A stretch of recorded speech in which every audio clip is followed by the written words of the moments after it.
The community plays an enormous role in keeping children safe. Schools, childcare centres, GPs, they're often the first port of call, maternal and child health nurses, but also the next door neighbour. Police are central to good practice, and whatever family and friends can do to support children and to support women in these circumstances, and sometimes it's picking up the child to go to the basketball practice. It's keeping the routine, keeping the normal things that help kids to feel like they're grounded. Sometimes those practical things are what women need most. To support both the mother and the child, I think it's really important to think about the mother as the greatest resource that that child has in terms of keeping the child safe.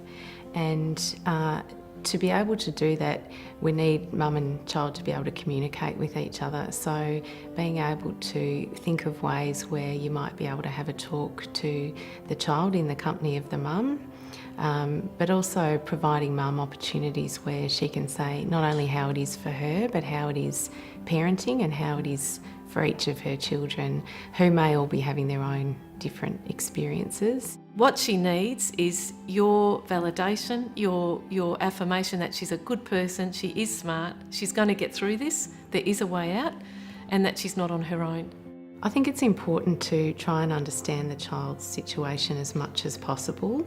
An outsider looking in can never know exactly what's going on, but children are wanting to be able to talk to someone about what's happening for them. They may be very fearful to tell someone, but at the same time, if they're given the opportunity and if they know that it's someone they can trust, then they will open up about what's going on at home. The signs that a child might be experiencing domestic violence are sometimes the ones that are most obvious are the ones that people may notice, and that might be acting out behaviours or aggressive behaviours towards peers or towards others. Many children living with violence can actually be doing well at school and are quite resilient.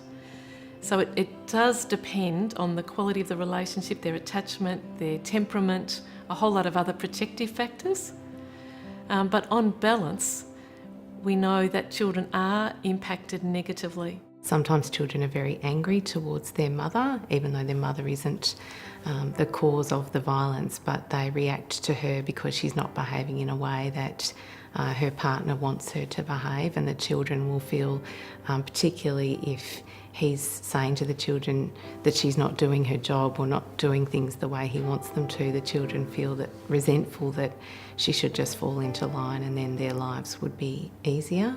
Sometimes women will be very scared and almost overcompensate with the children, and they've lost confidence in their mothering, in their parenting. Reassuring her she's doing the right thing by setting appropriate limits, expecting kids to be respectful, setting consequences, establishing routines, bedtimes, set structure for the kids. That will help the kids to calm down actually and to feel safe.